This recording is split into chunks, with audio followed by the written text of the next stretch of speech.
magandang buhay! 1, 2, 3, welcome! Welcome na naman po sa panibagong namang vlog ni Michikoy and good afternoon.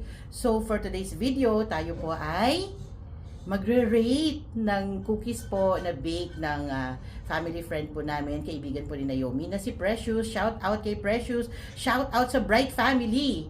Okay, so hinatid po namin kasi si Naomi sa bahay nila, and then inabot po niya tong cookies na to, at ang sabi niya, I want to see your reaction, Tita Mitch. Pinatikim niya na sa akin. Kaya kanina pa lang po, natikman ko na po ito, and wow, ang sarap. Tingin naman po, di ba? Ito pa lang. Actually, nag-melt po kasi siya dahil ang init po kanina. Yan po siya. See this one. See, look at this one. Nakita niyo po ba yan? Yung shape pa lang po niya, yung pagkaalsa niya, di ba? See?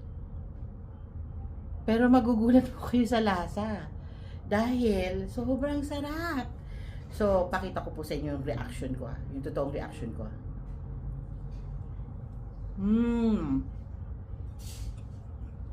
Ganito yung gusto ko. Chewy from the inside.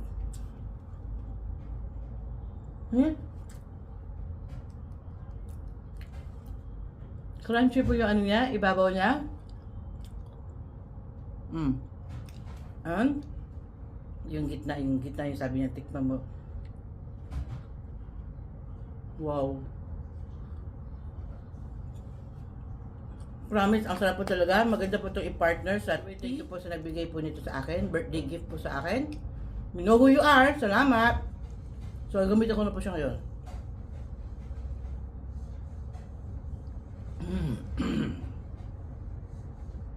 So, masarap po to pair up with your tea or your coffee. So, yun lamang po. So, I don't know if she's going to make this as a business, but yun lang po yung encourage kita, Precious, kung mapapanood mo to. Wow, sarap. Ang sarap talaga, promise. You know me. I will not say masarap if it's not masarap, but it is masarap.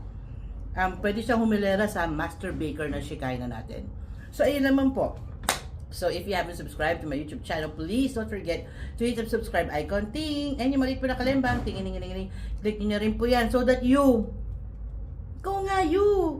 will be notified in case I have a new vlog. Magandang buhay, and God bless us all.